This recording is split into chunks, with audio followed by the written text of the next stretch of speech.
Hello, beloved. Whenever and wherever you are as you watch this, it's good to be with you. It's good to have this opportunity to speak to you. It's been, for me, more than 4 weeks since or almost 4 weeks, maybe exactly 4 weeks, since I've done one of these moments. You may have seen all the moments in the interim. I spent the several weeks before I left on vacation pre-recording, planning for and pre-recording these moments. And so this is the first time I've done it, really in 4 weeks. And so it's good to be with you. It's good to come to share a thought that I had. I don't know about you, but I like to remind myself on a regular basis about you and about myself. You are infinitely precious and unconditionally loved for the gift you already are. That is just a truth I have come to know. While I was away and resting, I didn't spend much time in social media. I didn't watch TV until the next to the last day before I came back. And even then, it was one movie, and I didn't miss it. I didn't miss all of the news in my feed. I did periodically look at Facebook and like things that I like to like when I saw pictures and other kinds of things. Today, I want to talk to you about the things that upset us. And I want to take just a moment to share with you what I think about that, what I've come to believe about that from a spiritual perspective. For most all of my life, when I saw something I thought was wrong, and by wrong, I mean not factual or not the way I saw the world. In either case, those things have upset me. They still do sometimes. When I saw things that I knew to not be factually true, but just a regurgitation of some person in the public eye who might not tell the truth at all, I got upset. Now, I don't want to tell you, there are two things that are important when something is wrong in the world. Well, there's really one thing that's important, and there's one thing that's not.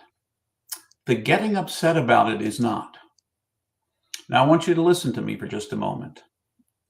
Being upset about something absolutely does nothing except upsets you.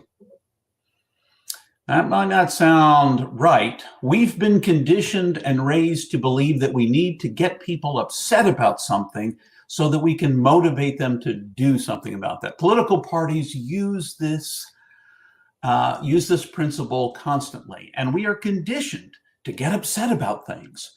And it might drive us to the polls or make us want to do something. But the truth is, if you think something is right, you should do it.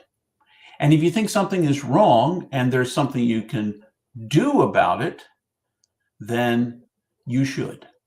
But you do not need, we don't need to let ourselves get upset about it. You'll hear more about this coming Sunday. I'm going to be starting a new sermon series. If you watch our sermons at Messages from St. James. But I want to say to you that a good tool that might be good for you, certainly has been for me, is the Serenity prayer. Now, I don't always remember it. And we only use everything, the most popularized part of it is only the first three lines. Give me the serenity to accept the things I cannot change, the courage to change the things I can, and the wisdom to know the difference. None of that speaks to you about getting upset about it. It speaks, in fact, about being serene about the things you can't change, simply receiving it. There are people in the world that when I hear them, my propensity is to get upset. And the only one that really affects, it's not the person who's doing anything. I'm not changing them by being upset. I'm changing my demeanor, changing my experience of life by being upset. Doesn't do a thing to the other person. Now, it can make me so upset that I scream or yell or become angry or weep or any of those kinds of things. I'm not saying that having emotions is bad. It's not. But getting upset about things in the world that that we cannot change, or even the ones that we can, don't make a difference. Doesn't make a difference to be upset. It makes a difference to change, to have the courage to change the things that you can, and the serenity to accept the things you cannot. Then you can enter into life without reacting to everything that comes along. I still react sometimes to things that appear on my Facebook feed. My current process then is to hide whatever that person is for 30 days. I do it. If you've ever been hidden by me, you may or may not know. I don't know if Facebook says, hey, James hid you. I don't know, and it doesn't really matter. But I do that. Why? Because I don't need to be upset about it. And apparently I have not reached a place completely where I don't become upset about it. And I want you to think about this, and you certainly can respond.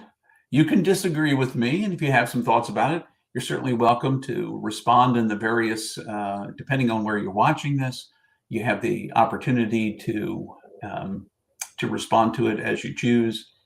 But I just want you to think about for a moment that the things that you may perceive as wrong in this world, if you can do something about it, have the courage to do that. If you cannot, you do not have the power to do anything about it,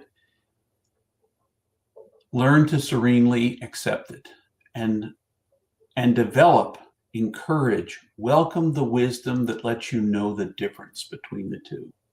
Perhaps the first thing you should ask, that I should ask, that we should ask when something upsets us is what can I do about this thing? What can I do about it? If I can't do anything, breathe into the moment and let it go. If there's something I can do, instead of getting all worked up about it, do that thing. Do that thing. And cultivate within yourself, as you ask that question, the wisdom to know the difference between the things you really can change and the things that you can't. Because there are plenty of things in this world that I have no power to change. And there are plenty of things in this world that I do. And so I'm going to do my best to change the things that I can without being upset about them. Simply try to do the things that I can. And the things that I can't, I'm going to let go. Because getting worked up about them only robs me of life. It doesn't help anyone. So the next time you see that upsetting commercial, you can change away from it. You can ask yourself the question, what can I do about it? And if the answer is absolutely nothing, let it go. Breathe, let it go. If there's something you can, then do that thing. Have courage to do the thing about it. But in either case, getting worked up and upset about things does absolutely nothing to anyone but the one who is upset, whether it's you or me. So, in the midst of it all, that's my thoughts for today. Coming back, having just come back from vacation, I invite you to ponder them yourself, to respond if you so desire, but to remember in the midst of it, whether you respond or not, that you are infinitely precious and unconditionally loved for the gift you already are. Whether or not you agree with me or anyone else, you are. You are a gift. So until the next time I'm with you, I wish you all the best.